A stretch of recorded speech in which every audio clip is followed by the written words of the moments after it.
The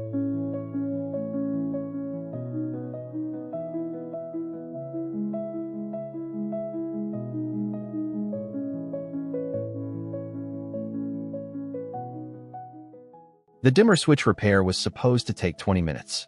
Instead, Reggie Birch stood in Helen Cantrell's locked study with a folder proving 3 executives lied about a construction collapse that killed 16 workers, and an eviction notice in his pocket, giving him 4 days to find $900 he didn't have. The hidden compartment opened by accident when he traced a faulty circuit. Photographs, financial records, offshore accounts. His phone buzzed. The neighbor watching his 9-year-old son. "Everything's fine here. Don't worry." Mrs. Armitage had never sent unprompted updates before. Behind him, the study door opened. "Don't touch that phone." Helen Cantrell stood in the threshold, calm and calculating. She had been waiting to see what he would do when no one was looking. Now she knew.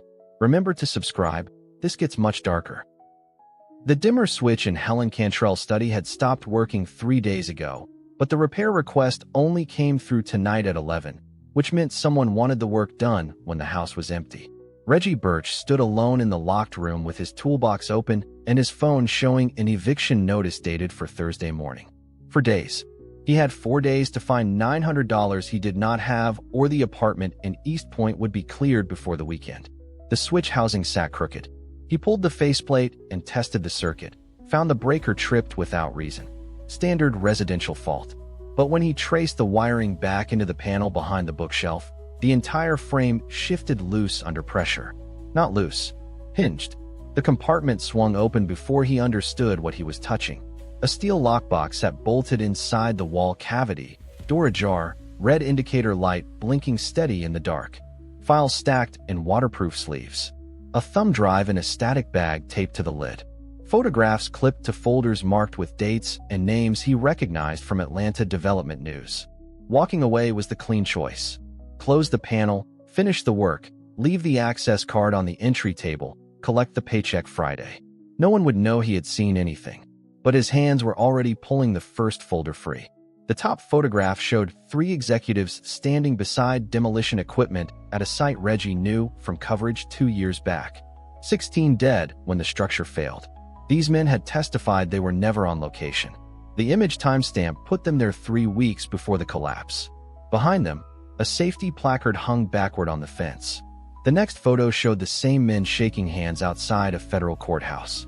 Smiling, confident, untouched.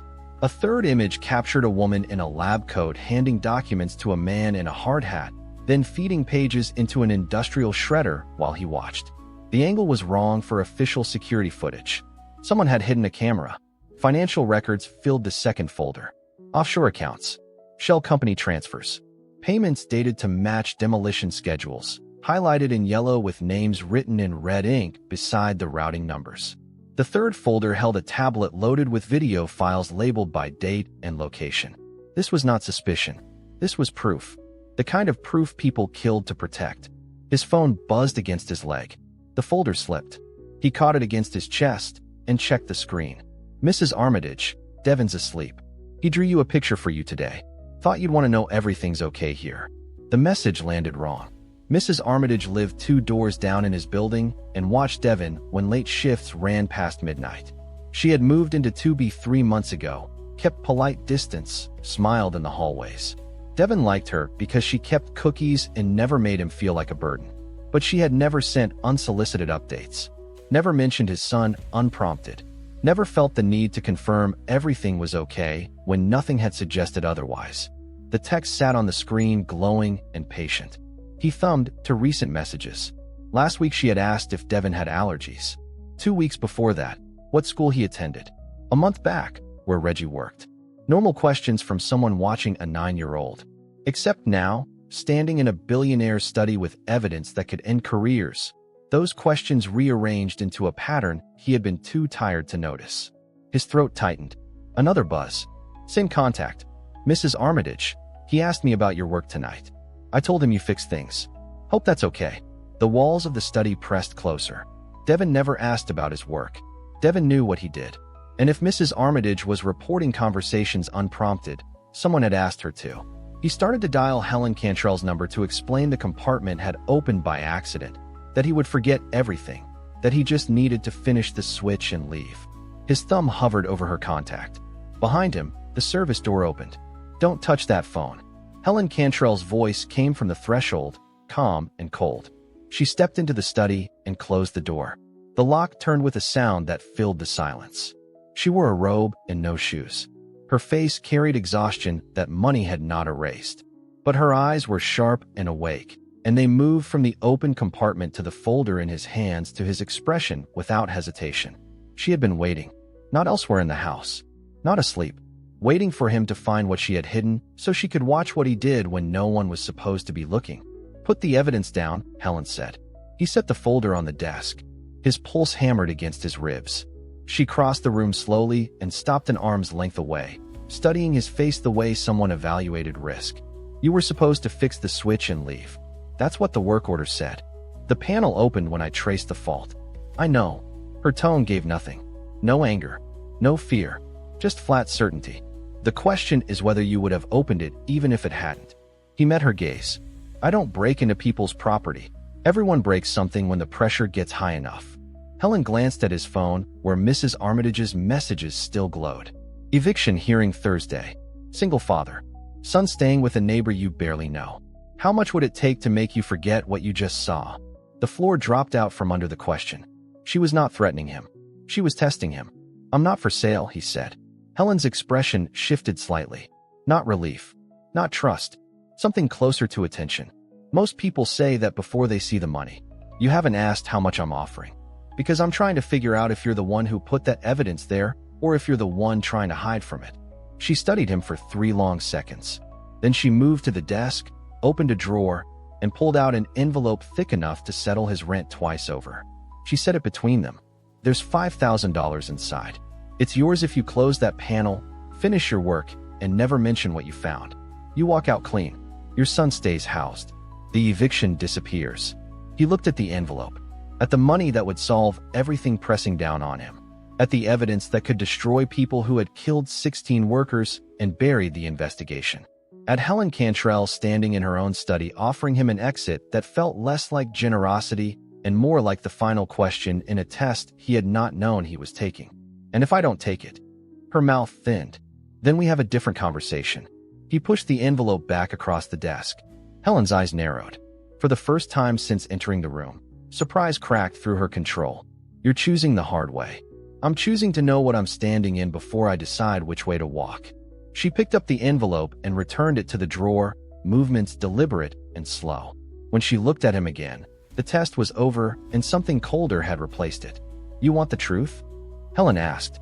"The people in those photographs have more money than you'll see in 10 lifetimes. They killed 16 people to hide a mistake that would have cost them a contract. When I tried to go to the authorities, they came after me instead. Now I'm alive because I have evidence locked in a wall, and they're watching everyone who gets close to me, waiting to see who breaks." She stepped closer, close enough that he could see the faint tremor in her hands she was working to control. "You think your eviction is bad luck? You think your neighbor moved in by coincidence? You think your life got harder in the last 3 months because poverty is random?" Her voice dropped. "They've been circling you since I hired you, Mr. Birch. Applying pressure, mapping your weaknesses. And I've been watching to see if you'd crack or if you were the kind of man who stays clean when the walls close in." The words detonated across everything he thought he understood about the last 12 weeks. "Now we both know what you found," Helen said. "The question is what you'll do with it." She didn't wait for his answer. She moved to the desk and pulled another folder from the drawer, this one marked with federal case numbers. "Those men in the photographs killed 16 people. I tried to report them through proper channels. Now I'm the one they're hunting." The folder Helen pulled carried federal case stamps and reference numbers across the tab. She opened it and turned it toward Reggie without speaking. "Contractor's license. The same firm from the hidden photographs. Beneath it, safety inspection reports dated 6 months before the collapse. Every page stamped approved. The inspector's signature highlighted in yellow." Helen flipped to autopsy records. 16 names. Causes of death: blunt force trauma, crushing injuries, asphyxiation. Ages 19 to 54. 3 women, 13 men. 2 shared the same last name. Saturday shift, Helen said. Double pay for weekend demolition prep. The structure came down at 6:47 in the morning. She pulled another document. Engineering analysis commissioned privately. The conclusion was direct. Load-bearing supports removed prematurely, replaced with insufficient temporary bracing. Authorized by signature. The same signature from the falsified safety reports. Reggie's chest went tight. Who signed off? Helen slid a photograph across the desk. The inspector standing beside one of the executives, shaking hands outside a federal courthouse. Both smiling. She pulled the tablet from the hidden compartment and powered it on. Her fingers moved across the screen, pulling up a video file. Federal building lobby. Timestamp. 3 months ago. Helen walking through security. 2 hours later, same building, different angle. Helen exiting with a man in a suit. Handshake. He walked her to her car. Agent Lattimore, Helen said. FBI. Assigned to my case when I brought them the evidence. She advanced to the next file. 6 weeks later. The same agent meeting one of the construction executives in a parking garage. No handshake. No visible exchange. Just 2 men beside a black sedan, talking for 90 seconds, then parting. Lattimore called me the next day. Investigation closed. Insufficient evidence. He suggested I move on for my own safety. Helen's voice stayed flat. Sometimes justice isn't worth the cost. That's what he said. She shut the tablet off and met Reggie's eyes. I tried the media. 2 outlets killed the story before publication. One reporter told me her editor received a call from corporate legal. The other stopped returning messages. Helen opened the drawer and spread property records across the desk. Transfers, acquisitions, personnel changes, dates spanning 4 months. 3 household staff quit within 2 weeks. My security company refused to renew. My accountant dropped me. My attorney stopped taking calls. She tapped one report. Then new people appeared. Perfect references. Clean backgrounds. Helpful. Efficient. Always available. Her finger moved to another sheet. I ran background checks privately. 2 new hires had previous employment with subsidiaries connected to the construction firm. One security contractor worked for a company specializing in corporate surveillance. The pattern closed around Reggie. You've been testing everyone who gets close, he said. For 6 weeks. Helen straightened. Watching how you work, how you handle pressure, who you trust. The eviction, the late rent, the midnight work orders. I didn't cause them, but I watched how you carried them. You were waiting for me to break. I was waiting to see if you would. She paused. Even tonight, when you found evidence that could destroy me or make you rich, you didn't leverage it. You asked what you were standing in first. Helen gathered the reports. When she looked at him again, exhaustion showed through her control. I need help from someone who isn't already compromised. Someone these people haven't gotten to yet. Her voice dropped. But before you decide, understand what you're choosing. They don't just go after targets. They go after everyone around the target. Family, friends, neighbors. She picked up his phone and held it so the screen faced him. Mrs. Armitage's messages glowed in the dim light. Right now your son is asleep with a woman you've known for 3 months. A woman who moved into your building when I started keeping evidence in this study. A woman who texts updates you didn't ask for and asks questions about where you work. Helen set the phone down. Has anything felt wrong in your life lately? Anything harder than it should be? Because if the answer is yes, consider that the pressure wasn't random. It was preparation. The eviction without warning. The rent that suddenly mattered after years of grace. Mrs. Armitage appearing with cookies and kindness exactly when he needed help most. You're saying they've already gotten to me. Helen's expression answered before she spoke. I'm saying they've been testing you the same way I have. Applying pressure. Watching how you break. The only question is whether they've found the leverage they need, or whether you're still standing where you can choose your own direction. She moved toward the door, then looked back. Mrs. Armitage isn't the only person watching your son.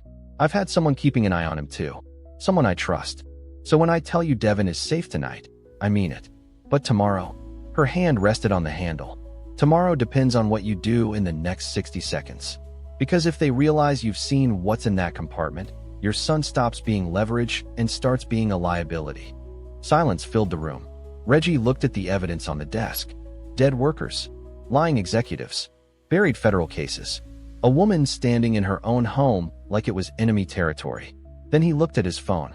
At messages from a neighbor who had never needed to prove she was trustworthy until tonight made him question if she ever was. What do you need me to do? Helen's shoulders dropped half an inch. Not relief.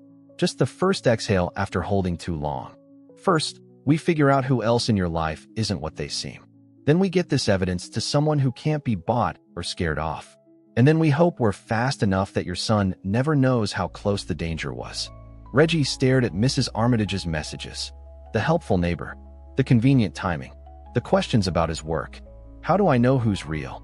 Helen's expression hardened. You don't. That's the point. They make sure you can't tell the difference until it's too late. She moved toward the door. Get some sleep if you can.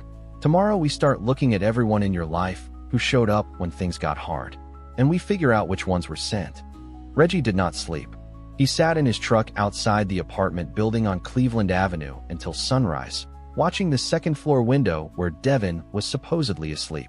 Mrs. Armitage's lights stayed off. No movement. No shadows crossing the blinds. The building looked exactly as it always had. Nothing felt safe anymore. At 6:14, his phone buzzed.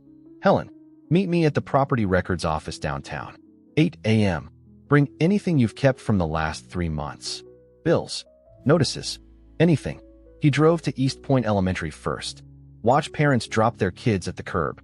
Watched Devin walk into the building with his backpack dragging and his shoelace untied. The boy seemed fine. Normal. Like a kid whose biggest problem was a spelling test. Reggie waited until the doors closed, then headed downtown. The Fulton County Property Records office on Pryor Street had Helen already seated at a research terminal when he arrived, a stack of printouts beside her laptop. She did not look up when he sat down. Your building changed ownership 7 weeks ago, she said. New LLC. Delaware registration. I traced the filings back through 3 shell companies. She turned the screen toward him. Corporate documents. Ownership chains. The final parent company name meant nothing to Reggie, but Helen tapped it with her pen. Subsidiary of Grantham Industrial. That's the firm that insured the construction project where 16 people died. Reggie's stomach dropped. The same company you worked for. The same network that fired me for refusing to close the case. Helen pulled up another document. Lease agreements. Tenant files. Your rent went up 6 weeks ago. Same week they took ownership. You were never late before that. She showed him the payment history. 3 years of on-time rent. Then a notice of increase. Then late fees. Then the eviction filing. Standard pressure tactic, Helen said. Raise the cost. Apply penalties. Create desperation. Then wait to see what someone does when they're cornered. Reggie pulled the eviction notice from his jacket and set it on the desk. Helen scanned it, then pulled up the law firm listed on the letterhead. 3 seconds of searching and her expression tightened. Kellerman and Voss. They specialize in harassment litigation for corporate clients. Evictions. Collections. Legal pressure campaigns. She clicked through case filings. The firm's client list included 2 subsidiaries connected to Grantham Industrial. They've been targeting you deliberately. Reggie thought about Mrs. Armitage. The questions she had asked. The timing of her arrival in his building 3 months ago. Can you search tenant records? He asked. Find out when she moved in. Helen pulled up the building's lease database. Mrs. Armitage. Unit 2B. Lease start date, December 14th. 3 months and 4 days ago. Right when I started keeping evidence in the study, Helen said quietly. She opened another search window. Public records. Previous addresses. Employment history. Everything the county kept on file for residents. Mrs. Armitage had lived in 4 different buildings over the past 2 years. Each one for less than 6 months. No long-term employment listed. No clear income source. References on her rental application came from a property management company that shared an address with one of the shell corporations in the Grantham network. The pattern was too clean. She's not just watching Devin, Reggie said. She's been planted there. Helen's fingers moved across the keyboard, pulling up building records for each of Mrs. Armitage's previous addresses. 3 of the 4 buildings had recent ownership transfers, all connected back to entities within the Grantham network. They move her where they need her, Helen said. Place her near targets. Let her build trust. Wait for leverage opportunities. Reggie's hands curled into fists on the desk. She's been in my apartment. Made Devin snacks. Helped him with homework. Because that's the job. Get close enough that refusing her help feels ungrateful. Make yourself indispensable. Then when pressure comes, the person being targeted doesn't question where you stand. Helen closed the search windows and looked at him directly. your landlord, your eviction lawyer, your neighbor watching your son. They're all connected. And none of it started until I began working in that study with federal evidence hidden behind a wall. She pulled a printed report from her stack, employee termination records from her own household, the 3 staff members who quit 2 weeks apart. Helen highlighted their separation dates, then pulled up new hire records, the replacements who appeared immediately after. My house manager left on a Friday. New candidate interviewed the following Monday. Perfect resume. Spotless background. Started Tuesday. She showed him the background check she had run privately. Prior employment at a firm specializing in executive security and corporate intelligence gathering. They didn't just infiltrate your life, Reggie said. They infiltrated yours too. The difference is I knew to look for it. You didn't. Helen's jaw tightened. Which means they've had 3 months to map your life, apply pressure, and watch how you respond. And now that you've seen evidence that could destroy them, they'll escalate. Reggie thought about Devin walking into school this morning. Shoelace untied, backpack dragging, unaware that the neighbor who watched him, the building where he slept, and the eviction threatening to take his home were all pieces of a strategy designed to control his father. What do we do? Helen gathered the printouts and slid them into a folder. We figure out who else is close to you. Friends, co-workers, anyone who's been unusually helpful in the past few months. Then we trace them the same way I traced Mrs. Armitage. She stood and moved toward the door, then stopped. But there's something else we need to consider.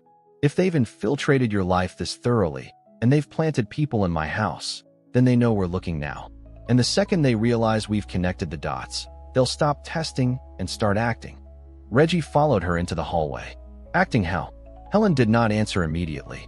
She walked to the parking garage elevator and pressed the button, her expression distant and calculating. When the doors opened, she finally spoke. Mrs. Armitage texted you last night to tell you everything was fine with Devin. Unprompted, reassuring. Helen stepped into the elevator. People don't usually work that hard to convince you nothing's wrong unless they're preparing you for when something is. The doors began to close. We need to move faster than they do, Helen said.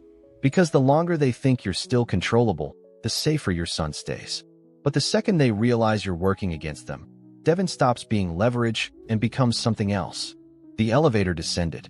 Reggie pulled out his phone and opened the message thread with Mrs. Armitage. The text from last night stared back at him. Everything's fine here. Don't worry. He's asleep. He typed a response, forcing his hands to stay steady. Thanks for watching him. I'll pick him up after school today. The reply came 90 seconds later. Of course. He's such a sweet boy. I'm happy to help anytime you need. Reggie stared at the words. At the exclamation point. At the offer to help anytime. At the performance of kindness that now felt like surveillance packaged as generosity. Helen was watching him when he looked up. If she's part of this, he said quietly, who else has been lying to me? Helen's expression hardened. That's what we're about to find out. But first, we need to secure one thing. What? Devin. She pushed through the garage exit. Because if Mrs. Armitage realizes we're investigating her, she's not just a threat to your son. She's a message from the people who sent her. And the message is simple. They can reach him whenever they want. They picked Devin up together. Helen drove. Reggie watched the side mirror, scanning parents in the parking lot. Teachers waving. Kids running to cars. Everything looked normal, which meant he trusted nothing. Devin climbed into the back seat talking about volcanoes and baking soda.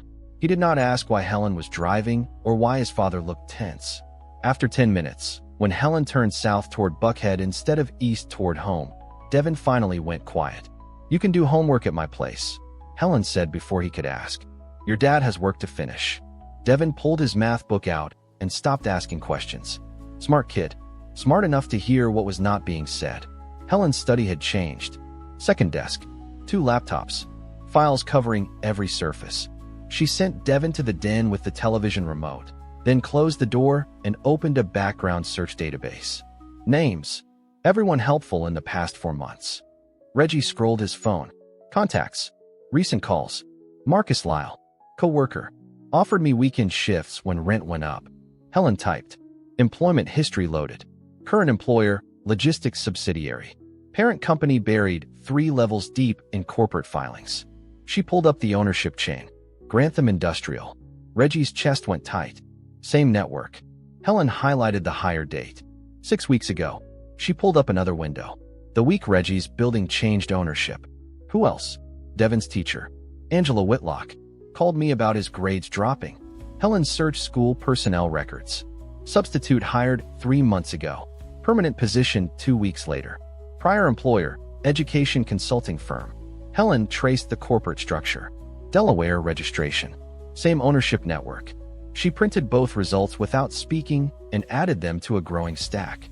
Reggie thought about the food bank volunteer who always made sure Devin got extra. The mechanic who fixed his truck cheap. The woman at the laundromat giving him free detergent. Every kindness in the past 4 months. He gave Helen the names. She traced each one. Some connected, some did not. But enough did that the pattern stopped being coincidence and became architecture. His phone buzzed. Text from Marcus. Hey man, haven't seen you at the site this week. Everything good?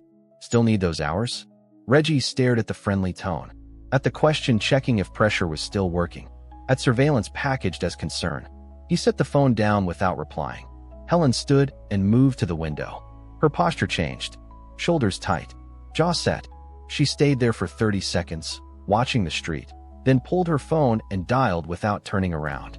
The call connected. Her voice dropped to a murmur. Reggie caught fragments. Can't wait. Needs to happen tonight. Understand the risk, but waiting is worse. Pause. Her expression hardened. Then I'll bring everything. Just tell me where. She ended the call and turned to face him. We're moving the evidence in 6 hours. Federal building downtown. Secure intake. My contact takes possession. We walk away clean. And if they're watching, then they'll know we're taking action, which means we need to move fast and finish before they can stop us. She pulled open a drawer and removed a folder. Property deeds. Security protocols. Building schematics. I've been preparing for this. The route is planned. The timing is calculated. We get in, transfer custody, get out. Devin's laugh came from the den. Bright. Innocent. Unaware his teacher was a plant and his neighbor was surveillance. He stays here, Helen said. With someone I trust. Who? The study door opened. A woman in her 50s stepped inside, carrying a tray with coffee and water. She set it on the desk, glanced at the printouts spread across the surface, then looked at Helen with an expression that carried 10 years of shared history. Ruby, this is Reggie Birch. Reggie, Ruby Keene. She keeps this house running and has for longer than anyone else here. Ruby extended her hand. Her grip was firm. Her eyes were sharp. She looked at Reggie the way someone evaluates whether a person can be counted on when things get difficult. Ms. Cantrell told me what's happening tonight, Ruby said. Your boy can stay with me. I'll keep him in the den, doors locked, security system armed. If anyone tries to get to him, they'll have to go through me first. She said it without drama, just flat certainty backed by the kind of presence that made the promise feel real. Reggie wanted to ask how Helen knew Ruby was not compromised. Wanted proof. Wanted certainty in a situation where everyone helpful had turned out to be a threat. But Ruby was already moving toward the door, picking up the coffee tray on her way out. She paused at the threshold and looked back at Helen. You leave at 8. I'll have the car pulled around and the route cleared. No delays. Then she was gone. Helen gathered the printouts. She noticed the staff infiltration pattern before I did. Brought me evidence. Stayed when everyone else either quit or got replaced. If there's one person in this house who's exactly who she claims to be, it's her. Reggie looked at the closed door, at the space where Ruby had stood, at the certainty in Helen's voice. And if you're wrong, then we're already finished and none of this matters. Helen slid the folder into a document bag. But I'm not wrong. Ruby's had a decade to betray me and 100 better opportunities than this. She stayed because she believes what I'm doing is right. That matters more than money. She moved to the desk and pulled up a street map. Downtown Atlanta. Federal building marked. Access routes highlighted. Alternative exits flagged. We leave at 8. Drive separate cars. You follow me. If we get separated, you keep going to the federal building and hand everything to the contact. Her name is Victoria Moss. Former prosecutor. She'll be waiting. Helen's phone buzzed. She glanced at the screen and her expression shifted. Harder. Colder. She turned the phone so Reggie could see. Text from an unknown number. Noticed you've been quiet today. Hope everything's okay. Let us know if you need anything. No name. No context. Just the right phrasing to sound helpful while making it clear someone was tracking his silence. They know something's changed, Helen said. Which means we're out of time. She grabbed the document bag and moved toward the door. Get Devin ready. Tell him we're going out for a few hours and Ruby's keeping him company. Don't tell him why. Don't tell him what we're doing. And don't check your phone again until we're finished. Helen stopped in the doorway. Because the second they realize we're moving the evidence, they'll stop testing and start acting. And when that happens, the only question left is whether we're fast enough to finish before they close the trap. They left at 8 with separate cars and a 10-minute gap between departures. Reggie watched taillights disappear down the driveway, counted to 600 while his pulse hammered steady, then started his truck. Ruby stood in the doorway with one hand on Devin's shoulder. No wave, no smile, just a woman who understood what staying meant and what leaving risked. She stepped back inside and locked the door. The federal building on Peachtree sat mostly dark when Reggie arrived. A woman in a gray suit stood beside Helen's car in the loading zone. Victoria Moss shook his hand once and turned immediately to the trunk. You have everything? Box after box went onto a hand truck. Evidence sleeves. Files that represented 4 months of crimes and 16 bodies. Reggie scanned the street while they worked. Everything looked quiet. His chest stayed tight anyway. Headlights appeared 2 blocks south. A sedan moving slower than it should. It reached the intersection, paused, then turned east and disappeared. The street went empty again, but the wrongness stayed. 20 minutes if we move fast, Victoria said, wheeling the loaded cart toward the entrance. Wait in your cars. Doors locked. If anyone approaches, you leave. She disappeared inside. Reggie climbed into his truck and locked the doors. Through the windshield, he watched the building entrance and the dark street beyond. Seconds stretched.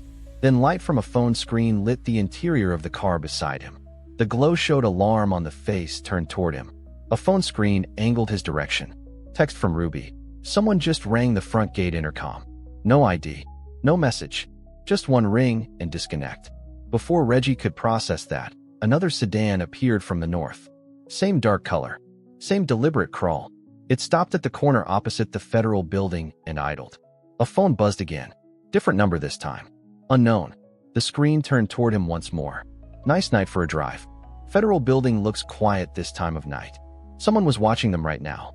Reggie scanned windows and rooftops and saw nothing. The message made it clear someone could see them perfectly. A response typed quickly. Who is this? Seconds later, someone who thinks you're making a mistake. Evidence in federal custody doesn't protect you. It just makes you a problem that needs different handling.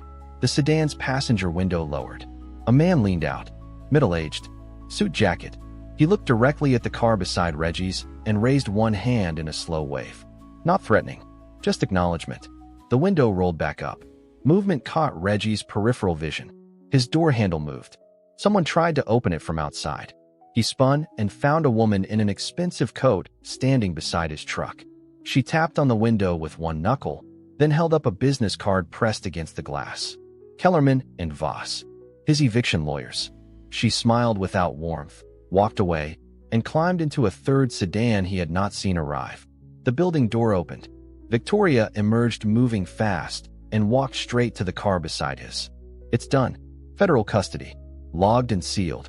She handed over a receipt, glanced at the idling cars, then back.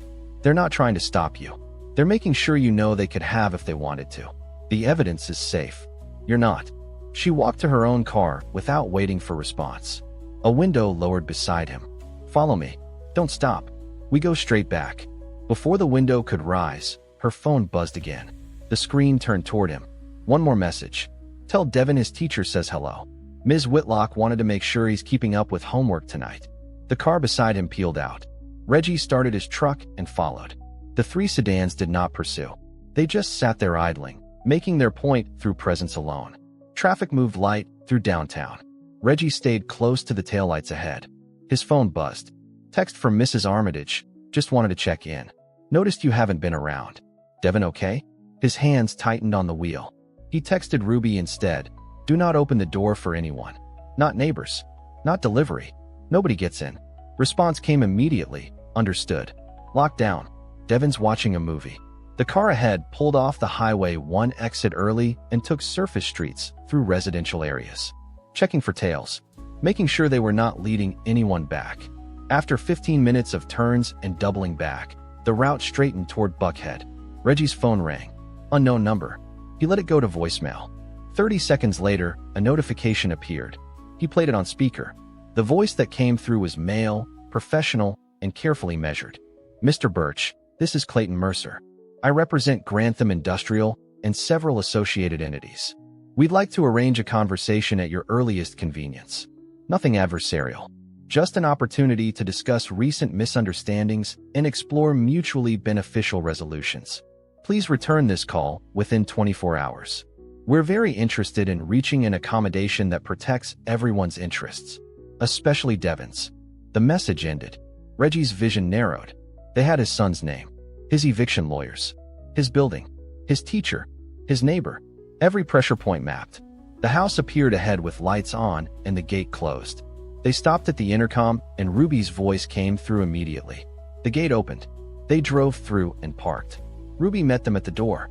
Devin was visible through the den doorway, still watching television, unaware of everything happening in the adult world around him.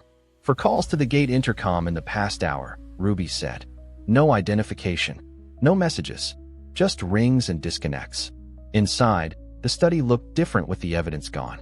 The hidden compartment sat empty, but the danger had not moved with the files. It had stayed right here. Security camera feed pulled up. Rewind to 30 minutes earlier. The front gate camera showed a sedan pulling up. A man stepped out, walked to the intercom, pressed the call button, waited 10 seconds, then walked back to the car and drove away.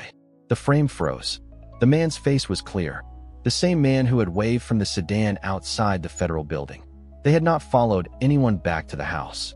They had been at the house the entire time. Reggie stared at the frozen security footage. The man's face stayed clear on the screen, while Devin laughed in the den 20 feet away. Helen rewound the feed. The same man from the federal building, walking to the intercom, pressing the button, waiting 10 seconds, then leaving. Not surveillance. A message. He wanted us to see him, Reggie said. His voice came out flat. He wanted us to know they can reach this house whenever they choose. Helen pulled up the interior camera feeds showing the kitchen, hallways, study, and den.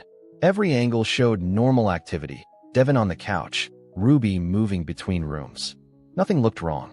But the conspiracy had been close enough to ring the gate 4 separate times while they were downtown. Close enough to know exactly when they had left and where they had gone. Ruby appeared in the study doorway with a coffee tray. She set it down without speaking and turned to leave. Helen stopped her. Wait. Ruby turned back. Her expression stayed neutral, professional, the same calm competence she had shown since they met. Nothing suggested alarm or guilt. She waited. The gate calls, Helen said. Did you see anyone on the cameras? Ruby's tone stayed level when she answered. No, just the sedan pulling up, someone pressing the intercom, then leaving. For times total. I logged each timestamp in the security file. Helen pulled up the log. For entries. Precise times. Everything documented as Ruby described. Reggie watched her face while Helen scrolled. Ruby's eyes tracked the screen without tension, without the micro-movements of someone hiding something. How long have you worked for me? Helen asked. Ruby answered without hesitation. 11 years. Started as executive assistant when you were still at the firm. Before Grantham. Before the collapse. Helen's fingers stopped moving on the keyboard. You were there when I first saw the test results. You were there when I copied the evidence. Ruby nodded once. Her posture stayed relaxed. Not defensive. Not performing innocence. Just present. Reggie felt the shift. Helen was not accusing Ruby. She was confirming something. The question was not whether Ruby could be trusted, but whether the conspiracy knew that, and whether it made her a target. They tried to buy you, Helen said. A statement, not a question. Ruby's expression finally changed. Something tightened around her eyes. 3 times. Different amounts. Different approaches.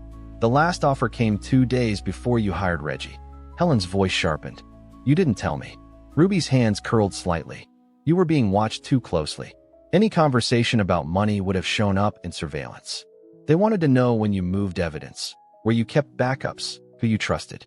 I told them I didn't have access. Reggie's pulse kicked up. Ruby had the information they wanted. But you do. I do, Ruby said. Which is why they are still trying. The house manager 3 months ago. The new landscaping company. The HVAC contractor last week claiming emergency service. She looked at Helen. I turned them all away. But they are not stopping. Helen's jaw tightened. Her eyes stayed on Ruby's face. The house manager, started 2 weeks after the first bribe, came with perfect references from a firm that does not exist. Ruby pulled her phone out and opened a file. I documented everything. Names, dates, approaches. Ruby handed her the phone. Helen scrolled through notes, screenshots, background checks. The house manager had references from Kellerman and Voss, his eviction law firm. The landscaping company was a Grantham subsidiary. The HVAC contractor had worked at the collapse site. They have been trying to get inside this house for months, Reggie said. Everyone who showed up was connected. Ruby nodded. When I kept refusing, they shifted focus. They went after people already in your life. Your maintenance worker, his son's teacher, his neighbor, his co-worker. They mapped every connection and infiltrated from outside in. The room went silent. Mrs. Armitage was not random. Angela Whitlock was not coincidence. Marcus Law was not bad luck. The conspiracy had identified everyone in his life and placed people to watch, pressure, and control. Helen looked at Ruby. How long have you known? Ruby's expression stayed controlled, but her hands were no longer relaxed. I suspected after the second bribe attempt. I confirmed it when the house manager application came through with Kellerman and Voss references. That firm only handles Grantham-connected cases. I started tracking everyone who approached you or anyone close to you. The pattern became clear fast. Reggie's phone buzzed with a text from Mrs. Armitage. Devin left his jacket at my place last week. Want me to drop it off tomorrow? He had not seen Mrs. Armitage in days. Devin had not been to her apartment in over a week. She was fishing, testing to see if he would correct her or invite her over. The conspiracy was still probing for access. They know we moved the evidence, Helen said. They know we are looking into the infiltration, and they are still trying to get closer. Ruby met her eyes, which means they are not done. They are repositioning for whatever comes next. The call came at 2 in the morning. Reggie's phone lit up the darkness with a number he did not recognize. He answered without thinking, voice rough from sleep. The voice came through calm and professional. Mr. Birch, I apologize for the late hour, but time-sensitive matters require immediate attention. The speaker paused deliberately. We need to discuss your son's safety. Reggie sat up fast. Across the hall, Devin slept in the guest room with the door cracked open. If you touch my son, the voice stayed level. No one is touching anyone. You have placed Devin in an unstable situation. Helen Cantrell is being investigated by federal agencies.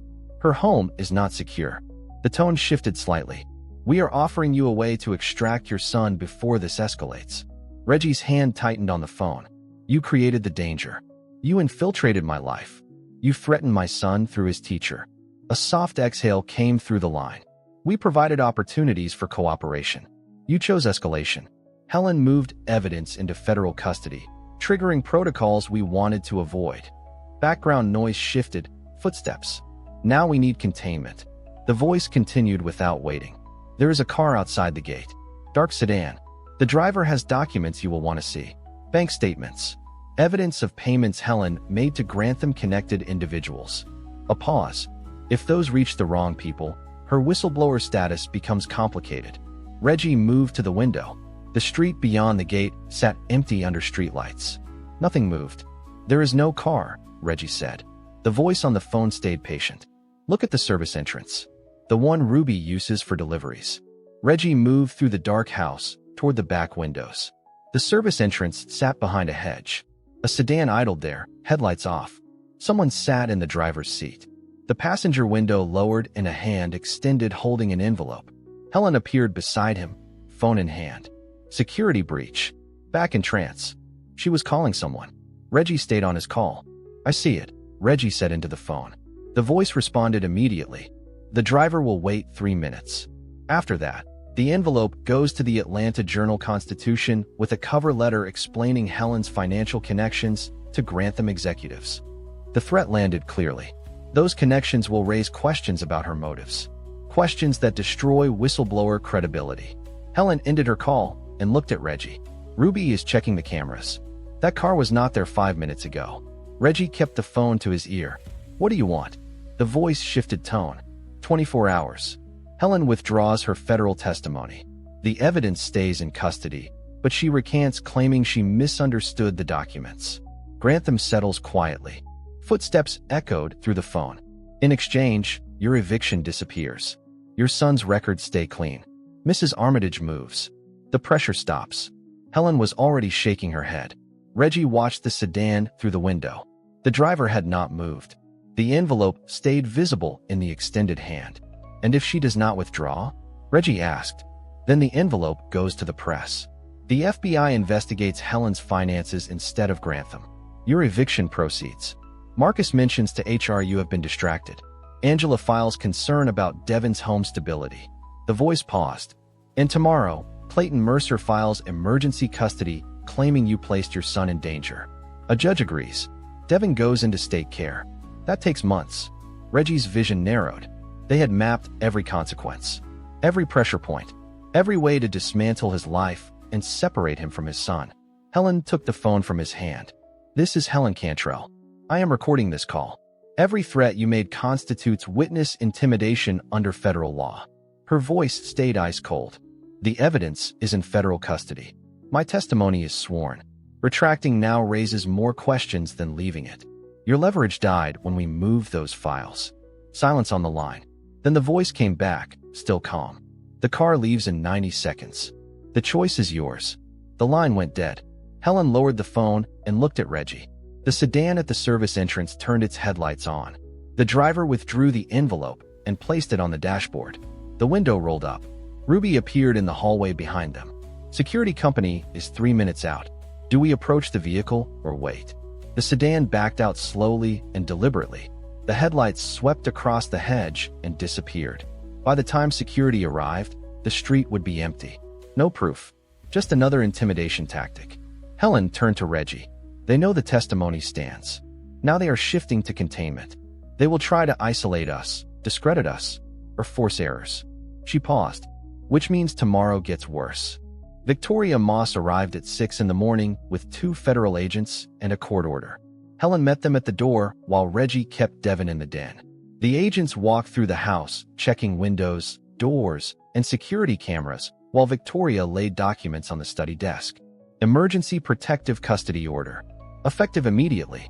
Devon Birch remains in Helen Cantrell's guardianship. She tapped the signature. Federal judge. Supersedes state court.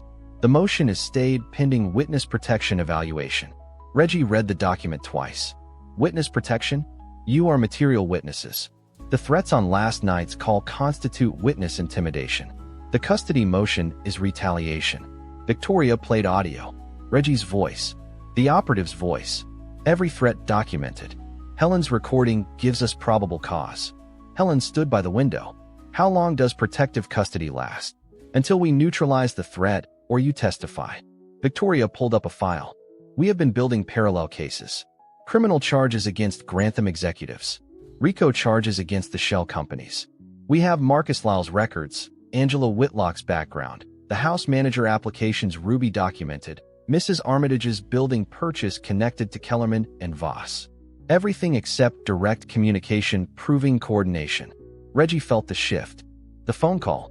The phone call connects Clayton Mercer to witness intimidation, extortion, and conspiracy. We traced the number.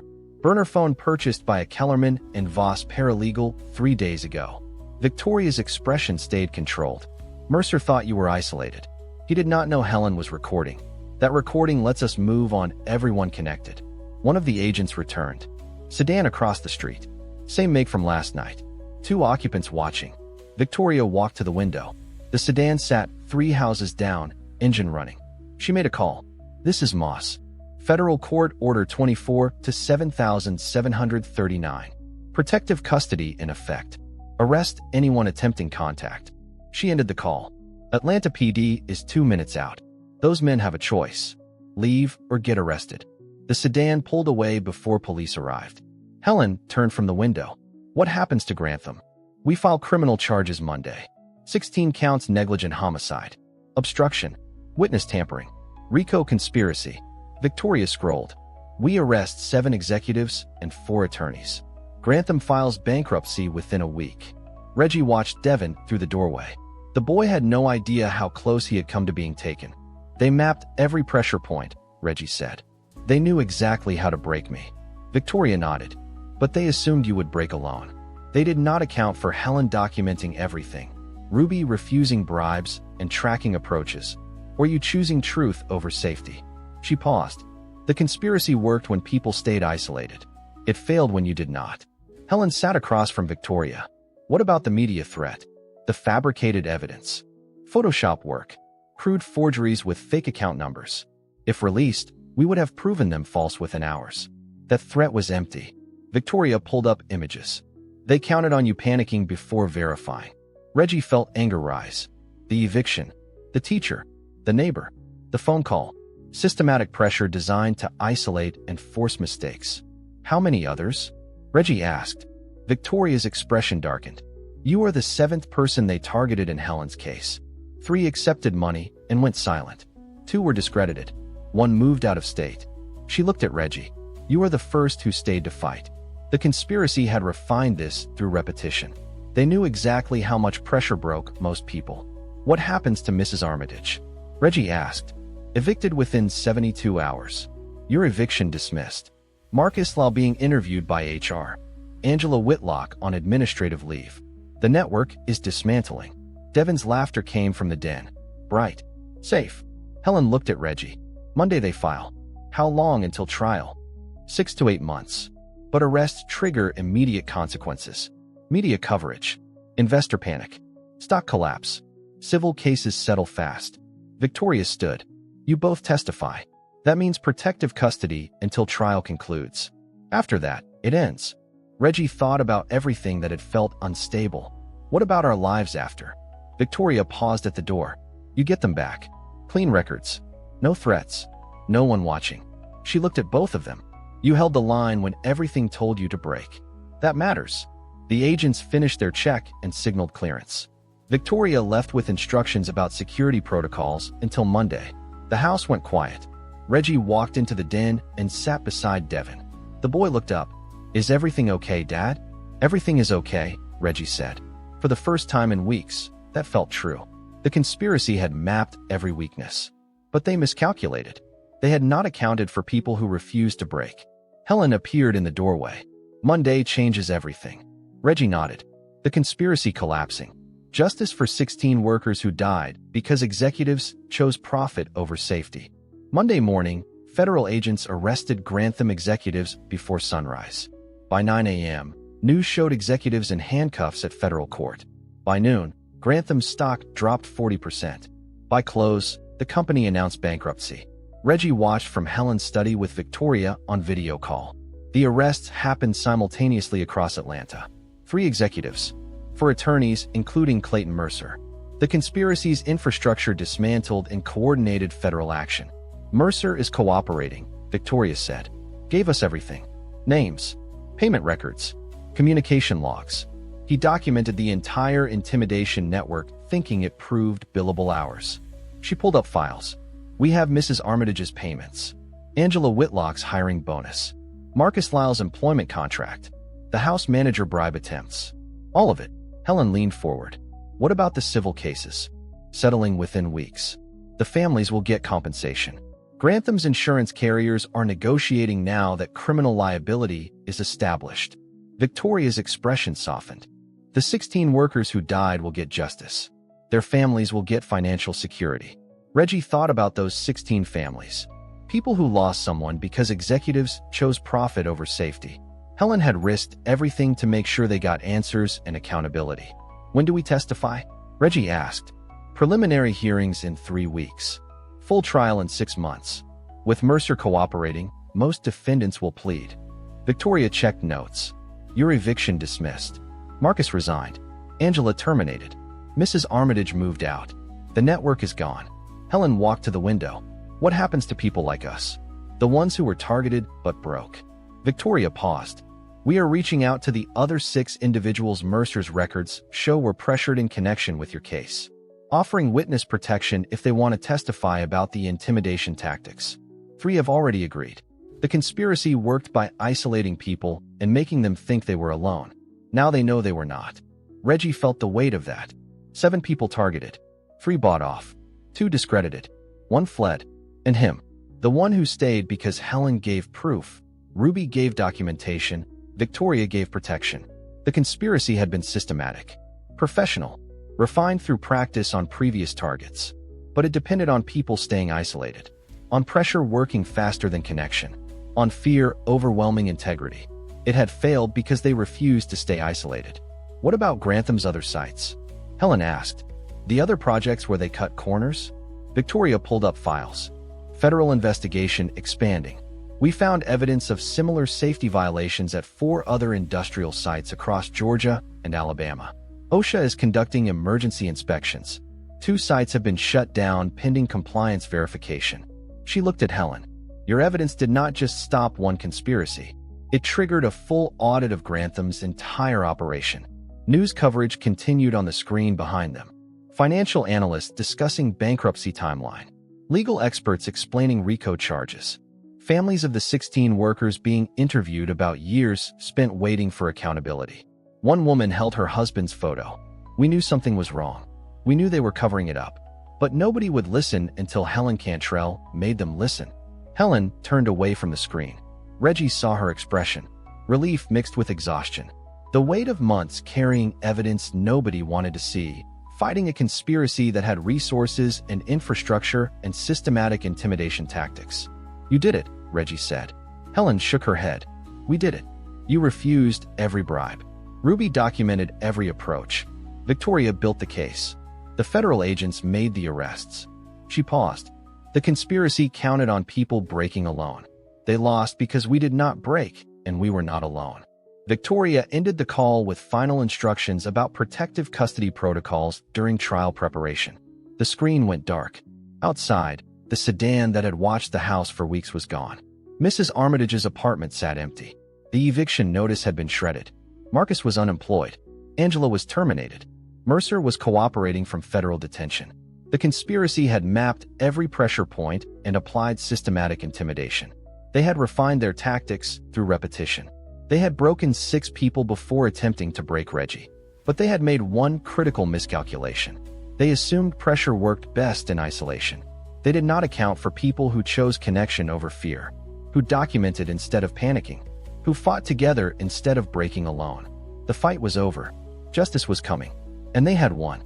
3 months later, Reggie stood in the empty apartment on the 3rd floor in East Point. The eviction notice was gone. The lease renewed. Mrs. Armitage's old unit down the hall had new tenants who smiled and said hello without watching his every move. Devin ran through the rooms making plans for where furniture would go. Can I have the room with the window facing the street? That one's yours, Reggie said.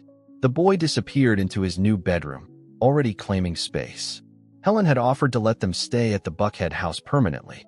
Protective custody had ended 2 weeks ago, but Reggie wanted Devin to have his own home, a place that felt like theirs. The apartment felt right. His phone buzzed. Text from Ruby. Furniture delivery confirmed for 2 p.m. I added the bookshelf you mentioned. Ruby had become something close to a friend during testimony preparation. She had left Helen's employment to start her own security consulting firm. Her first client was a whistleblower facing similar intimidation tactics. Ruby knew how to document everything and build evidence that made prosecution possible. Another text. His supervisor at work, final background check cleared. Promotion to facilities supervisor approved. Start Monday. The promotion had been delayed during the federal investigation. His employer needed to verify Marcus Lyle's claims about distracted performance or fabricated retaliation. Once confirmed, the promotion came through with back pay for months of delay. Angela Whitlock was no longer at Devon's school. A new teacher had taken over the class. Devon liked her, said she was nice, and did not ask weird questions about home life. Reggie walked to the window and looked out at the neighborhood.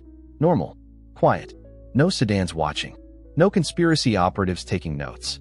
No systematic pressure designed to break him. Just an ordinary Thursday afternoon in East Point. The trial had lasted 2 months. 7 Grantham executives convicted on multiple counts. Clayton Mercer sentenced to 8 years in federal prison despite cooperation. Mrs. Armitage had accepted a plea deal in exchange for testimony about how the intimidation network operated. Angela Whitlock's teaching license permanently revoked. Marcus Lyle unemployed and facing perjury charges. The 16 families received settlements totaling $40 million from Grantham's bankruptcy proceedings. Helen had attended every hearing, sat with the families, and watch the men who caused those deaths be held accountable. Reggie's phone rang. Helen calling.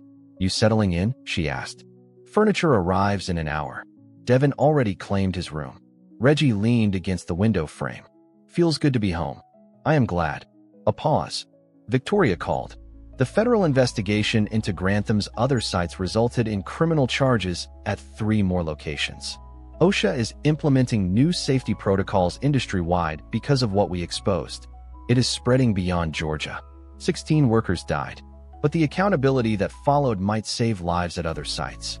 Other families might not have to experience the same loss because Helen had refused to let the truth stay buried. You did something that mattered, Reggie said. We did something that mattered, Helen corrected. You chose integrity when they offered you money and safety. That choice cost you everything they could threaten. Your home, your job, your son, and you chose truth anyway. Reggie thought about that. The conspiracy had mapped every vulnerability, applied pressure to every point, offered escape if he would just walk away and stay silent. They had assumed fear would win, that isolation would break him. They were wrong. What are you doing now? Reggie asked. Starting a foundation, whistleblower support and legal defense, for people facing what we faced. Helen's voice carried quiet determination. The conspiracy worked because people thought they were alone. I want to make sure future whistleblowers know they are not. That felt right. Helen taking the hardest experience of her life and turning it into protection for others. Ruby doing the same with her security consulting. Victoria continuing to build cases against corporate corruption. And Reggie? He was going home. To his son. To his job. To his life that felt stable again. The conspiracy had tried to take everything. They had failed. Devin came running out of his room. Dad, can we get pizza tonight? To celebrate. Absolutely, Reggie said. He ended the call with Helen and looked at his son. 9 years old. Safe. Happy. Unaware of how close he had come to being taken. The fight was over. The danger was gone. The conspiracy had been dismantled. They had their lives back. And that was everything.